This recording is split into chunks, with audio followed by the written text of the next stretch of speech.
Então hoje é o terceiro capítulo da nossa série, O Segredo da Felicidade. A gente já falou 2 domingos sobre esse assunto, não vou recapitular porque não dá tempo.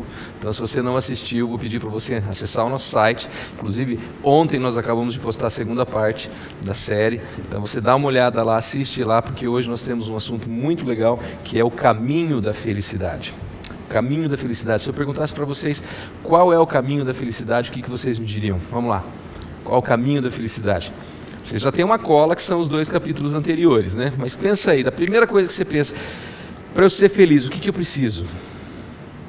Pensou? Alguém quer chutar alguma coisa aí? Não? Dinheiro, um amor na minha vida, né? O casalzinho aí de lua de mel, né? Um amor, né?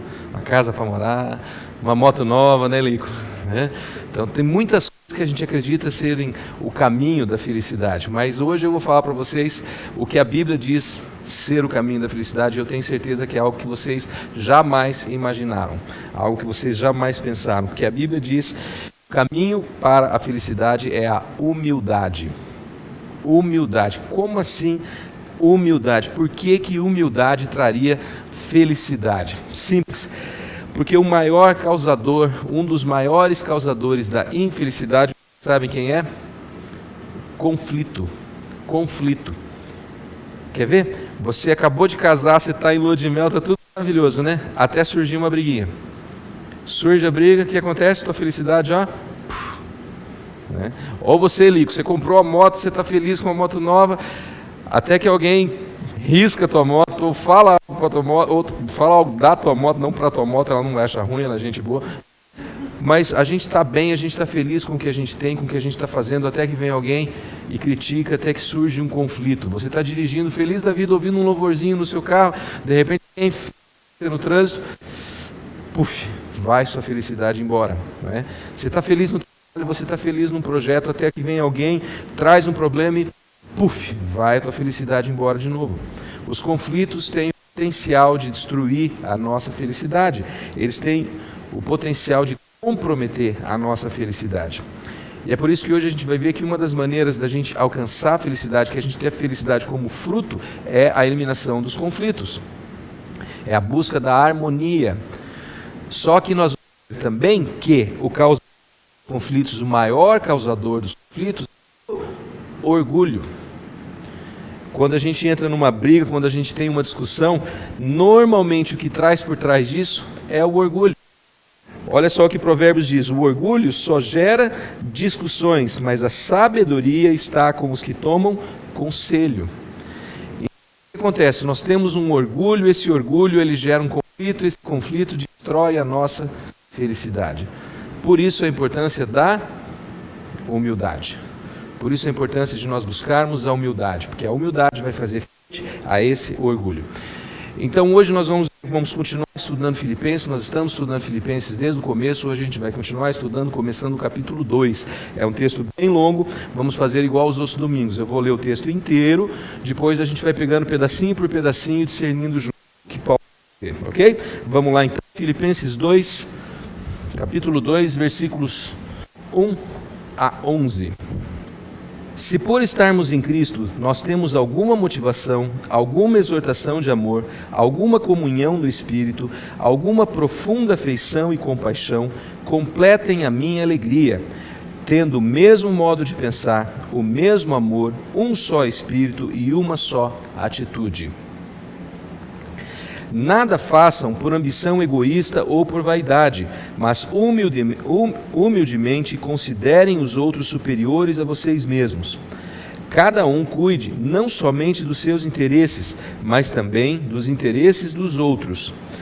Seja a atitude de vocês a mesma de Cristo Jesus, que, embora sendo Deus, não considerou que o ser igual a Deus era algo que devia apegar-se, mas esvaziou-se a si mesmo, vindo a ser servo, tornando-se semelhante aos homens, e sendo encontrado em forma humana, humilhou-se a si mesmo e foi obediente até a morte, e morte de cruz. Por isso, Deus o exaltou à mais alta posição, Ele deu o nome que está acima de todo nome, para que ao nome de Jesus se dobre todo o joelho, nos céus, na terra e debaixo da terra, e toda a língua confesse que Jesus Cristo é o Senhor, para a glória de Deus Pai. Gente, eu amo esse texto. Esse texto, ele resume o Evangelho todo.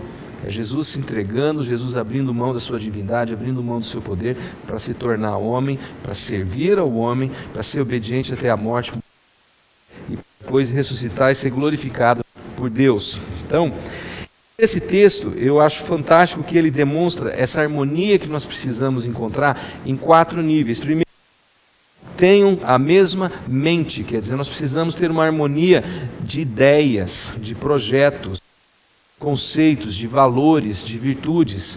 Nós precisamos buscar os mesmos valores, as mesmas virtudes, as mesmas ideias. Não é pensar todo mundo igual, mas haver um alinhamento, né? Então, o que é certo para nós é certo para todos. Do certo e do errado, da virtude. Depois ele fala que nós temos que emocional, tenham o mesmo amor. Aqui nós estamos falando de coração. Amamos mutuamente, nós amamos não necessariamente as mesmas coisas da mesma maneira, mas nós amamos, nós temos as mesmas. Por espírito, aí uma comunhão, uma harmonia espiritual, servimos ao mesmo Deus, buscamos o mesmo Espírito, o mesmo Jesus e temos o mesmo discernimento. Às vezes a igreja tem muito conflito dentro dela, porque apesar de estarmos adorando o mesmo Deus, não há essa harmonia espiritual, não há um discernimento comum, nós não temos a mesma compreensão da palavra, e isso nós precisamos buscar. E por fim ele fala, tenham também a mesma atitude. Aqui atitude nós estamos falando de decisão, de direção, de visão de futuro. Então nós queremos a mesma coisa, declaramos e vamos buscar a mesma coisa, no caminho, estamos juntos. Aí eu preciso perguntar, você conhece pessoas que têm relacionamentos assim? É fácil ter um relacionamento assim? Com essa harmonia nesses 4 níveis? Num casamento, é fácil ter um casamento desse jeito? Vamos, gente, sim ou não? Não é fácil, né? Ou uma sociedade, quem tem empresa aí, é fácil ter uma sociedade com esse nível de harmonia, onde você tem a mesma mente, você tem a mesma emoção, o mesmo espírito e a mesma direção. Não é fácil a gente ter relacionamentos assim. Em casa, no trabalho, com a família, com os amigos, na escola, não é fácil, porque ou a gente tem um problema no intelecto, ou a gente tem um problema na emoção, ou a gente tem um problema espiritual, ou a gente tem um problema de decisão. Você quer ir para lá, eu quero ir para cá. Né? Você vai jogar futebol com os amigos, eu vejo a rapaziada lá, tenta combinar um jogo, né? Um caos, porque um quer jogar num lugar, o outro quer jogar no outro. O que é isso? É uma desarmonia de direção, né? Ou às vezes você tem uma desarmonia intelectual, você acredita numa coisa, o outro acredita em outra coisa. Hoje a gente está vivendo essa crise política no Brasil. Você entra no Facebook, tudo que você vê lá é o quê? Desarmonia intelectual, um conflito intelectual. Uma turma defendendo uma opinião, outra turma defendendo outra opinião, né? E um conflito enorme acontecendo. Por que é isso? Por que é esse conflito? Porque não há harmonia. Então não é fácil a gente encontrar relacionamentos assim, não é fácil a gente desenvolver relacionamentos assim. Por quê? Por causa do nosso orgulho, por causa da falta de humildade. E o que a gente vai ver hoje, a começar pelo primeiro hábito que eu vou colocar daqui a pouquinho, é que o que a Bíblia nos propõe é o oposto do que o mundo nos propõe. É o oposto do que o mundo nos prega, porque o mundo fala o seguinte: defenda as suas opiniões, defenda os seus direitos, defenda o que você acredita. Mas o primeiro hábito que a gente vai ver na palavra de hoje é: não permita que o orgulho determine as suas atitudes. É o oposto de tudo isso. É eu falar, não, eu não vou deixar que o orgulho dite como eu vou agir. Eu não vou permitir que o orgulho encaminhe as minhas decisões. Pelo contrário, eu vou subjugar o orgulho, eu vou dominar. Porque o orgulho, não sei se vocês sabem, é o pecado original. É o que tirou Satanás da presença de Deus. O orgulho de ser tão lindo, o orgulho de ser tão poderoso. De repente Satanás achou que ele podia competir com Deus. O que foi isso? O orgulho. E esse foi o primeiro.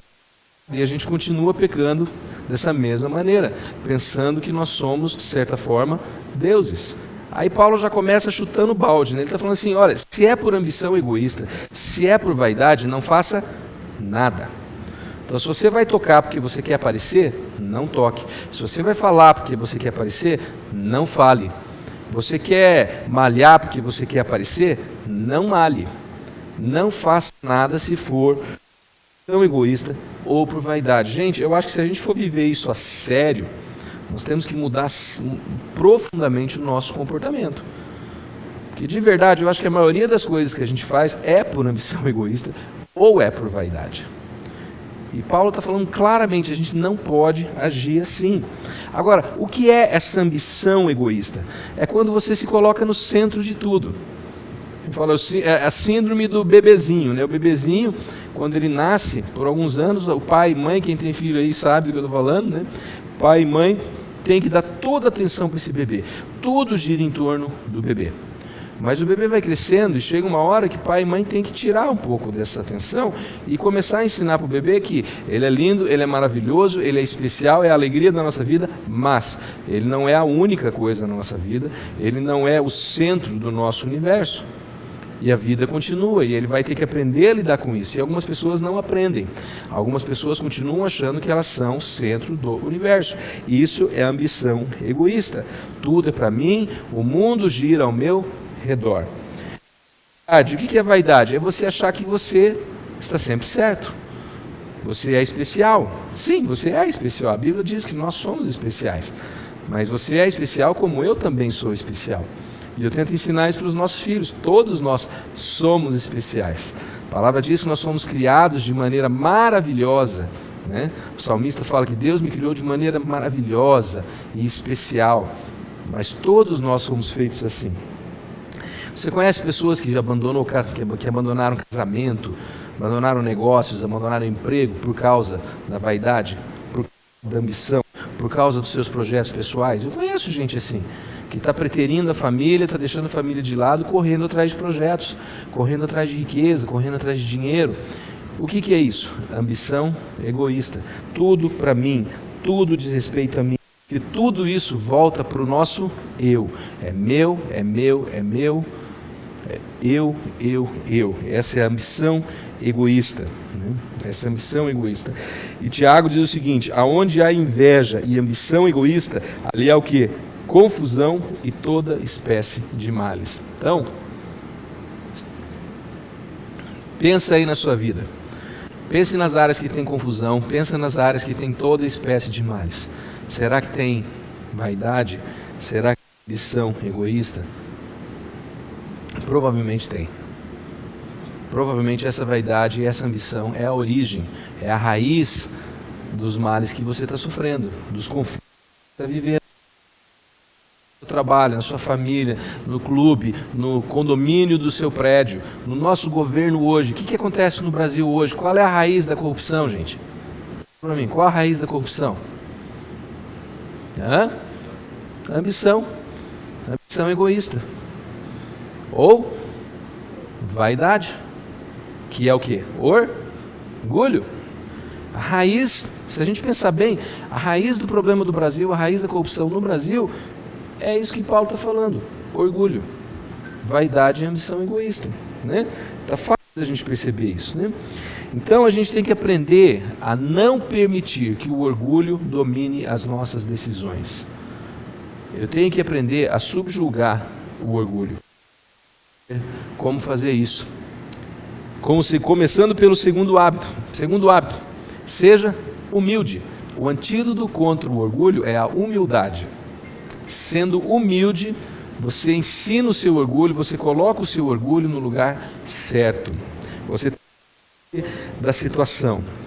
Agora, se você não for humilde, os seus relacionamentos vão se deteriorar.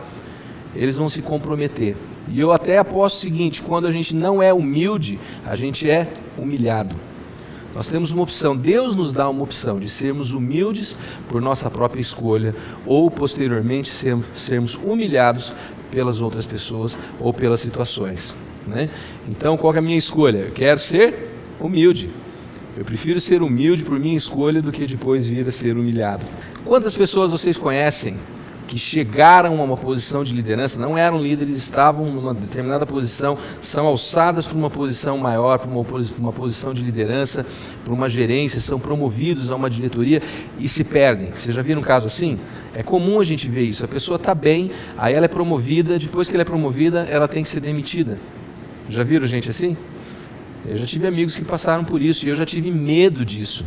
Porque isso é comum, a pessoa ela é promovida, ela chega a um cargo, ela é tomada pelo orgulho e aí a peteca cai. Porque eu não sou humilde o bastante. Então a humildade, gente, ela é pedra fundamental para os nossos relacionamentos, para os nossos projetos. E a humildade não é uma relação 50-50, é uma relação 100-100, onde eu dou tudo e você dá tudo. Não é dividir, eu não gosto quando a gente fala assim, vamos dividir uma ideia, quero dividir algo com você. Eu não estou dividindo algo com você, eu estou multiplicando algo com você. Porque eu estou te oferecendo algo e você vai me oferecer algo e juntos nós vamos ter muito mais. Quando eu te passo uma ideia, eu não estou dividindo essa ideia, eu não estou diminuindo o valor dela, eu estou multiplicando o valor dela, estou maximizando o valor dessa ideia, né? Como que a gente faz isso? Humildemente, considerem os outros superiores a vocês mesmos. Nós fazemos isso olhando para o outro e vendo que o outro é maior. É levando em consideração que sim, nós somos diferentes, nós temos histórias diferentes, mas isso não faz de você inferior a mim. Você apenas tem uma história diferente, né? Mas nós somos especiais e nós temos valores especiais, cada um com a sua experiência. O que Paulo está falando, eu tenho outros maiores. Isso é o oposto do que a nossa cultura ensina. A nossa cultura ensina: eu sou o maior, eu sou o melhor e vocês têm que chegar e se submeter a mim. O que Paulo está falando que não. Eu tenho que olhar para os outros e vê-los como maiores. Isso é humildade. Isso é uma postura de entrega, né? Mas a maioria das pessoas não entendem isso. E às vezes elas querem ser humildes falando assim: eu não consigo, eu não posso, eu não sei, eu não sou bom o bastante, eu não vou conseguir. Gente, isso não é humildade. Isso é falsa humildade. Isso é falsa humildade, tá? Humildade não é você se desprezar, não é você se desmerecer. Humildade é você se descentralizar. É eu me tirar do centro das atenções. É eu entender, sim, eu sou importante? Sou, mas você também é. Você também é importante, cada um de nós é importante, sabe? E eu abro mão de querer ser glorificado ou querer ser louvado por tudo aquilo que eu faço, por tudo aquilo que eu tenho. Então, humildade não é se menosprezar, humildade é pensar menos em si mesmo. Pensar menos em você mesmo e começar a pensar nos outros. E quanto mais você pensar nos outros, mais humilde você se torna. Quer ver um teste de humildade? Para você saber se você é humilde ou não. Quando você entra num ambiente, por exemplo, você veio para cá, você veio para esse nosso encontro aqui. Você chega aqui pensando no quê? Como será que estou bem? Como as pessoas vão me ver? O que pensam de mim? Se você entra pensando em você, ou no como os outros veem a você, sabe quem está no centro? Você. Você está no centro. O foco da sua vida é você. Agora, quando você chega num ambiente como esse ou qualquer outro, pensando como que eu posso ajudar, o que eu posso fazer por você hoje, como eu posso te ajudar, o que eu posso fazer para te servir, como que eu posso fazer diferença dentro desse ambiente. Quem está no centro agora? O outro. E isso é humildade. Perceberam a diferença? Então, essa mudança de comportamento nós precisamos praticar, exercitar, insistir em fazer, até que ela se torne natural. E isso não vem naturalmente, porque, como eu disse, desde bebezinho você é criado acreditando que eu sou o centro do universo. E agora eu subo aqui e falo: desculpa aí, mas não, você não é o centro do universo. Como eu não sou o centro do universo. E eu sei que isso é difícil da gente engolir. Por isso a gente precisa exercitar essa humildade, exercitar essa atitude de eu olho para o outro, coloco o outro em primeiro lugar. E é isso que Paulo está nos ensinando. Terceiro hábito. O terceiro hábito ele é mais difícil principalmente para os homens, né?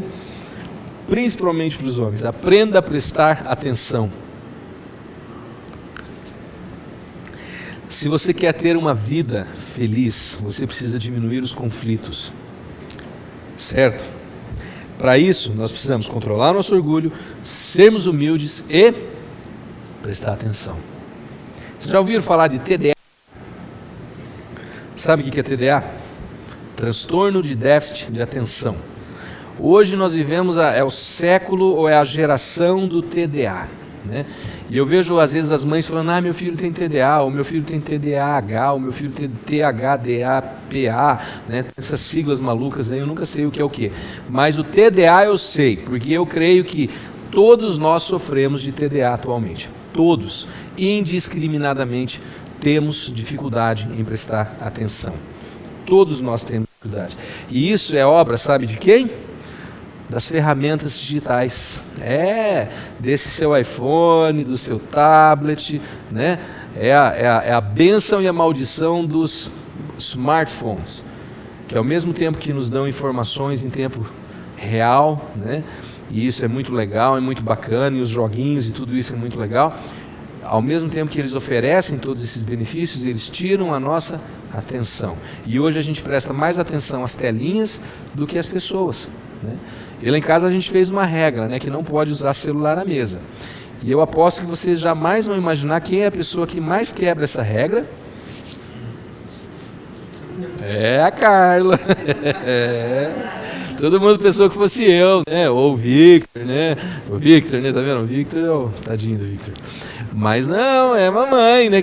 Não, só tem que responder esse WhatsApp. Eu só não sei o que. E é trabalho. Eu falo, Carla, deixa o trabalho no trabalho, né? Agora vamos ficar com a família, vamos curtir a família. Mas se você for num restaurante, às vezes você vai ver num grupo de 6, 7 amigos, estão lá no restaurante, estão curtindo? Não, estão tweetando, estão tirando foto da comida, estão vendo será que ele vai lá, tira a foto da comida, posta comida, ali 5 minutos, deixa eu ver se tem algum like. Eu tenho que ver se tem like. Ele está com os amigos ali, mas ele está mais preocupado com os amigos virtuais, que ele nem sabe quem são, se eles estão vendo as fotos que ele está postando com os amigos reais, né? Ou seja, a atenção dele está no virtual. E ele não está percebendo que ele está desperdiçando aquele tempo ali verdadeiro com seus amigos. Agora, um dos problemas ocultos disso tudo, e que a gente não para pensar, é que esse fenômeno do like, o que é? O que é esse like? É um culto ao nosso orgulho. E o que nós estamos falando aqui hoje? Justamente de abrir mão do orgulho, de você romper com o orgulho. E esse mundo digital está falando o quê? Seja mais e mais orgulhoso. Seja cada vez mais orgulhoso. Eu falo, caramba, é o oposto.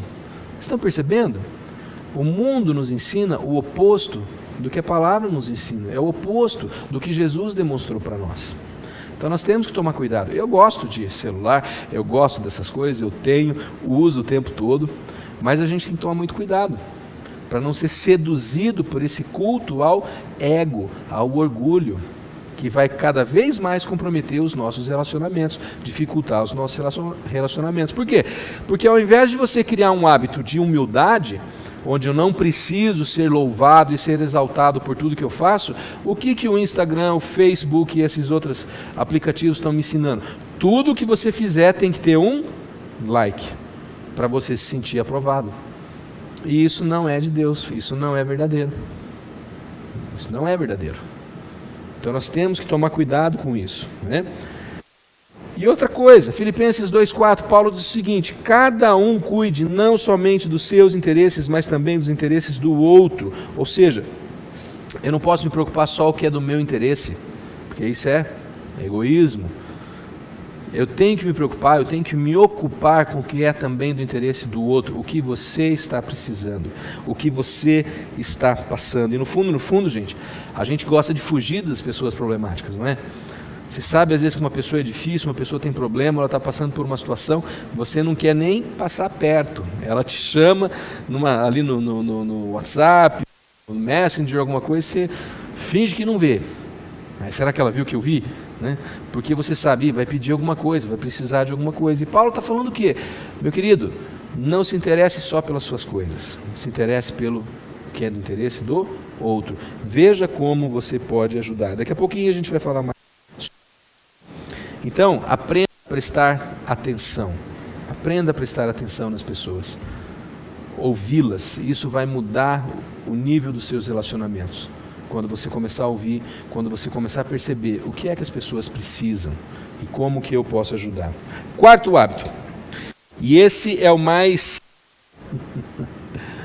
é o mais simples, mas é o mais difícil. Esqueci de mudar. Quarto hábito, o mais simples e o mais difícil.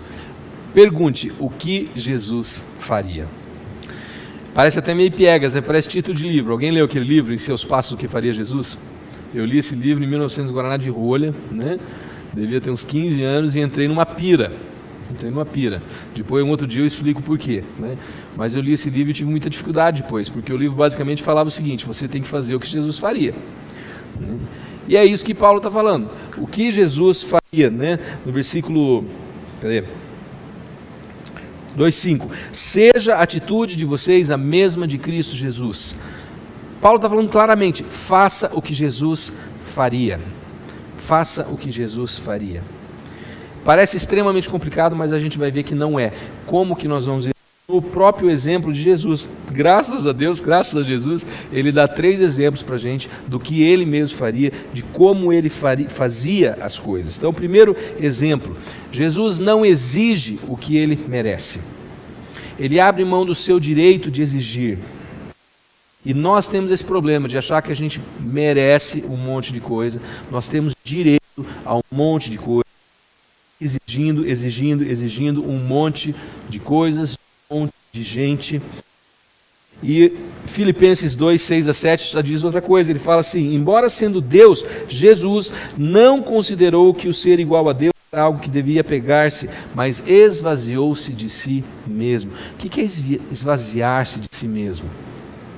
O que é isso? É abrir mão de tudo, é se despir, falar: quer saber? Eu entrego tudo, eu me esvazio, eu não exijo nada. Gente, isso é contra a cultura, mais uma vez. Mas nós acabamos enredados por uma cultura do direito. Eu tenho direito, eu exijo o meu direito. Enquanto cristão, isso é contraditório, porque Jesus está falando: eu abro mão de todos os meus direitos. Eu entrego tudo por vocês. Né? Então, cada vez que você falar eu exijo, lembre-se, você não está agindo como Jesus. Eu quero. Você está agindo como Jesus. Você não sabe com quem você está falando. Você não está agindo como Jesus. Eu sou filho do rei. Não está agindo como Jesus. Eu sei que o pessoal da teologia da prosperidade não vai gostar dessa palavra, porque é o contrário do que eles pregam. Porque o pessoal prega o quê? Você é filho do rei, tome posse em nome de Jesus. Mas Jesus não tomou posse. Jesus não veio para tomar posse das coisas. Ele tomou posse do quê? Da vida, vencendo o mal, vencendo a morte. Mas ele não veio tomar carros, ou casas, ou posses, ou propriedades, ou ser coroado rei dos humanos. Ele poderia ter feito isso, ele não fez isso. Ao contrário, ele escolheu sim entregar, totalmente. Ele abriu mão de tudo. Ele abriu mão dos seus direitos. Então você tem direito como marido? Sim. Você tem direito como esposa? Sim. Você tem direito como filho? Sim. Tem direito como pai? Sim. Tem direito como empresário? Eu tenho todos os direitos, de fato. Mas eu não devo exigi-los. Eu devo me entregar. E aí, Eli, o que vai acontecer? Aí eu confio em Deus. Eu falo: Senhor, eu entrego os meus direitos a Ti, porque eu confio no Senhor. E a palavra diz que Ele é o nosso advogado. E a palavra também diz que Ele é o justo juiz. Quer dizer, eu tenho do meu lado o advogado dos advogados, e eu tenho do meu lado o justo juiz. Eu acho que eu posso confiar a eles a minha causa. Eu acho que eu posso entregar o meu direito a eles, que eles vão me defender. Então eu não preciso lutar pelos meus direitos. A melhor coisa que eu posso fazer é falar: Senhor, eu entrego. Senhor, luta a minha causa. Qual que é o segundo exemplo? Procure maneiras de servir. Procure maneiras de servir. Jesus serve. Jesus serve.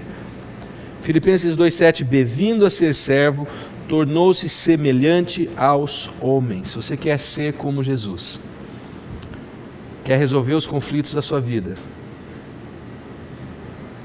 Quer ter harmonia? Quer ter paz? Quer ter alegria? Aprenda a servir. Aprenda a servir. Aprenda a ouvir, preste atenção nas pessoas e sirva. Encontre maneira de servir. Isso também é o contrário do que a nossa cultura diz. Nossa cultura fala assim: você é tão importante quanto você tem pessoas te servindo. Quantas empregadas tem na sua casa? Quantos funcionários tem na sua equipe? Quantas pessoas você lidera? Já viram pessoas que têm orgulho? A minha equipe tem tantas pessoas, a minha equipe tem tantos voluntários, né? Esse orgulho santo, como alguns dizem. A palavra diz o contrário, fala: não, você quer ser importante? Sirva. O seu valor não é quantos te servem, o seu valor é quantos você serve. Quanto mais pessoas você serve, mais valor você tem. Quanto mais pessoas você serve, mais importante você se torna. Quantas vidas você impacta, mais importante você se torna. Porque Deus estabeleceu que os menores seriam os maiores, que os últimos seriam os primeiros, e que os loucos envergonhariam os sábios. Você quer ser grande? Comece a servir. Comece a servir, comece a se oferecer. Como eu disse agora há pouco, né? Entre no lugar e pense: o que eu posso fazer para ajudar? E não como você pode me atender. Eu confesso para vocês, gente, que às vezes é frustrante você entrar em alguns relacionamentos que você vê que a pessoa, ela não quer estar com você, ela quer aquilo que você pode oferecer. E ela olha para você como uma fonte de recursos, né? Então, inconsciente ou conscientemente, né, ou subliminarmente, ela está falando assim: o que você tem para me oferecer? Os nossos relacionamentos deveriam ser baseados em: o que eu posso fazer por você? Como que eu posso te servir? Como que eu posso atender às suas necessidades? Então nós precisamos desenvolver esses hábitos no dia a dia. Aproveitar as pequenas oportunidades que nós temos para começar a desenvolver isso. Seja emprestando o seu carro para alguém fazer uma viagem, dando carona para alguém que precisa de uma carona, pagando o ônibus para alguém que precisa que você pague o ônibus, ou indo buscar alguém em algum lugar, ou abrindo a sua casa, ou carregando cadeira, ou limpando o chão, ou desvaziando um lixo, eu não sei. Mas o Senhor dá oportunidades para nós servirmos todos os dias. E às vezes nós passamos por essas oportunidades e fingimos que não vemos, porque eu creio que a gente vê sim. Eu creio que a gente vê, mas às vezes a gente escolhe olhar para o outro lado, porque às vezes é desconfortável. Servir nem sempre é uma alegria. Há momentos que você não está afim, que você está cansado, que não é conveniente, mas você fala: eu vou fazer isso, porque Jesus me serviu até a morte, né? Então eu vou servi-lo aonde eu puder, como eu puder. Beleza? Terceiro e último exemplo que Jesus nos dá. Não muito fácil. Faça o correto, mesmo quando for difícil. Faça o que é certo, mesmo quando for difícil, gente. Eu até vi um post no Facebook outro dia, a sabedoria de Facebook era mais ou menos assim: não é porque todo mundo está fazendo que é certo. E às vezes a gente tem essa atitude: mas todo mundo faz. Se todo mundo faz, eu também posso fazer. Todo mundo vai, então eu também posso ir, né? Então, poder você pode, claro, você tem liberdade, você tem escolha, você tem livre-arbítrio, mas isso não faz com que aquela escolha seja correta, né? Jesus faz o que é correto e Ele faz isso até o fim. Versículo 8: sendo encontrado em forma humana, humilhou-se a si mesmo e foi obediente até a morte, e morte de cruz. Jesus foi obediente até o fim. Ele escolheu servir, Ele escolheu ficar firme até o final. E foi fácil? Sim ou não? Não. Lembra o culto da Páscoa, quando eu falei sobre aquele momento no Getsêmani, que Jesus fala: Senhor, se for da tua vontade, passa de mim esse cálice. Jesus queria fazer aquilo? Sim ou não? Queria ou não? Não. Jesus pede para Deus liberá-lo daquilo. Está claro que Jesus não queria, mas Jesus é obediente. Obediente até o fim. E às vezes a gente minimiza o sacrifício de Cristo falando, não, mas ele era Deus. Talvez não tenha nem doído. Não, Jesus era homem. Era homem. E ele foi obediente até o fim. Até a morte. Né? E aí, o que aconteceu com ele? Por isso, aí vem o grande finale desse texto, que é maravilhoso. Por isso Deus o exaltou. A qual posição? A mais alta posição. Ele deu o nome que está acima de todo nome, para que ao nome de Jesus se dobre todo o joelho. Alguns joelhos? O joelho dos crentes? Todos os joelhos. Nos céus, na terra, debaixo da terra. Esse debaixo da terra você pode entender como os mortos, você pode entender como os demônios, você pode entender como o que você quiser. Mas o fato é, todo joelho vai se curvar e toda língua vai confessar que Jesus Cristo é o Senhor, para a glória de Deus Pai. Amém? Essa é a recompensa para Jesus. Essa é a recompensa de Jesus. Ele é glorificado. Ele é glorificado. Nós temos uma recompensa semelhante, não tão poderosa, não tão gloriosa, porque nós não somos Deus, mas a palavra diz que Deus se opõe ao orgulhoso, mas se aproxima do humilde de coração. A palavra também diz, bem-aventurado os de coração humilde. E nós vemos nesse texto que, quando ele fala todo, ao nome de Jesus se dobre todo o joelho e toda a língua confessa que Jesus Cristo é o Senhor. Você já parou para pensar quando as pessoas estão com problema, elas falam assim, ai, meu Deus. Já pensou nisso? Deus. Tem gente que fala assim, ai Jesus. Tem até o Jesus, ai Jesus. Vocês sabiam que inconscientemente essas pessoas estão declarando que Jesus é o Senhor? Elas não sabem disso.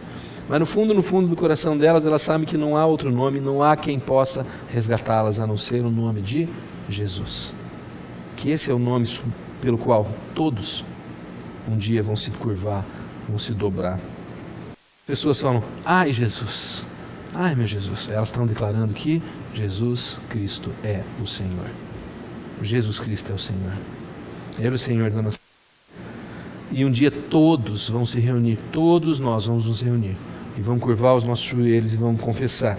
E vamos finalmente admitir que Jesus Cristo é o Senhor. Todos. E talvez você não saiba como as coisas vão acabar, agora você sabe. Como tudo vai acabar, com todo mundo declarando, Jesus Cristo é o Senhor.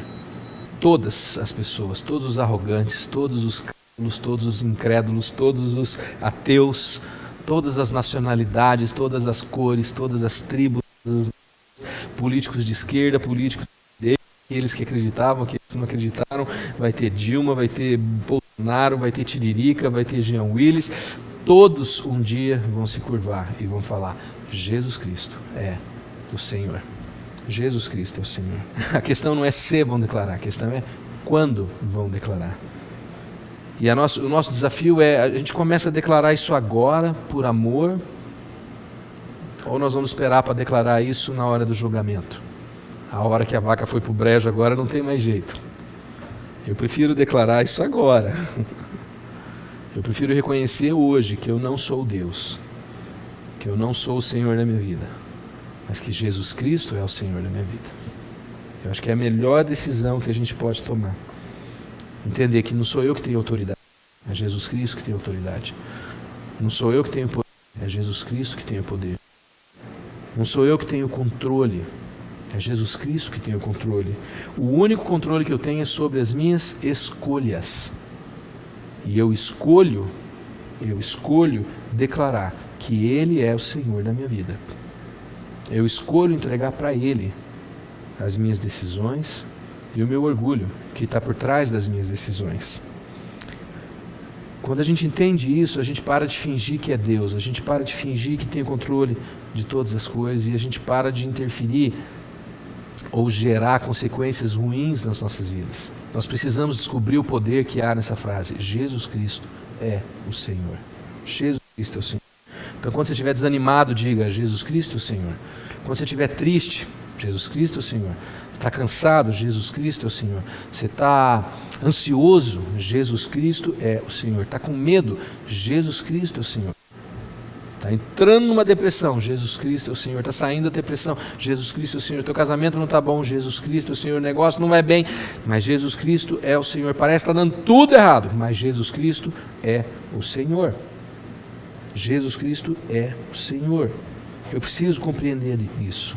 Eu preciso abrir mão do meu orgulho, abrir mão dos meus direitos, fazer as pazes com a humildade, aprender a servir, aprender a ouvir as pessoas, seguir os exemplos de Jesus e declarar: Jesus Cristo é o Senhor da minha vida.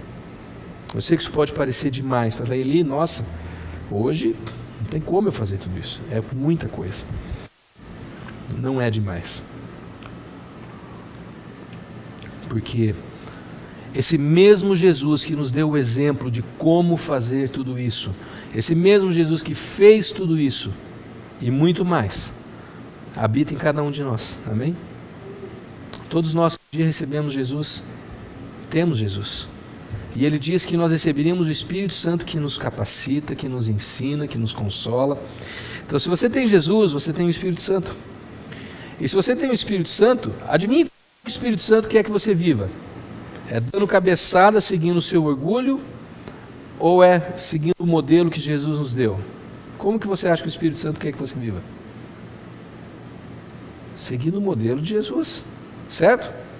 Ou seja, eu já tenho em mim toda a qualificação necessária para viver dessa maneira. Então não é pela minha força, não é pelo meu esforço, não é pela minha disciplina. Eu preciso de alguma disciplina? Sim, claro, para tomar as decisões corretas. Mas eu já estou capacitado pelo Espírito Santo de Deus. Você já está capacitado. Tudo que você precisa fazer é uma escolha, é uma decisão. Falar: eu quero mudar a minha maneira de tomar as minhas decisões. Eu vou abrir mão do meu orgulho e eu vou permitir que o Espírito Santo haja na minha vida. E a palavra diz que é Ele quem nos dá tanto o querer quanto o realizar. Então Ele já colocou o querer no meu coração, você já tem o querer no seu coração. Você precisa pedir para Ele agora: me ajuda a realizar isso, me ajuda a fazer isso. Porque eu, das minhas forças, não dá. Das minhas próprias forças, impossível. Quem fez aqui o estudo da caminhada da graça, lembra da carne boa e carne ruim? Nós não estamos pregando carne boa. Não, agora vamos ter um comportamento jóia. Isso é carne boa. Nós estamos pregando o quê? Andar no Espírito. Como que a gente vive isso? É falar: Espírito Santo, me capacita. É você começar a ouvir o Espírito Santo e falar: eu abro mão do meu orgulho. Espírito Santo, como que eu ajo nessa hora? Espírito Santo, que resposta que eu dou? Espírito Santo, permeia, tempera o meu comportamento. Azeita o meu comportamento. A minha engrenagem, eu tenho uma engrenagem aqui, ela está áspera, ela está enroscando, ela está ralando. Joga o teu óleo aqui, me ajuda a azeitar esse relacionamento com o teu Espírito, com o teu amor, com a tua graça. E aí eu vou ser capaz de viver todas essas coisas. Aí eu vou ser capaz de falar não para o orgulho. Eu vou ser capaz sim de ser humilde. Aí eu vou ser capaz de ouvir as pessoas, prestar atenção nas pessoas e seguir o exemplo de Jesus, que vem e serve as pessoas. Ele serve. E tudo isso começa quando a gente fala: Jesus Cristo é o Senhor da minha vida. Jesus Cristo é o Senhor.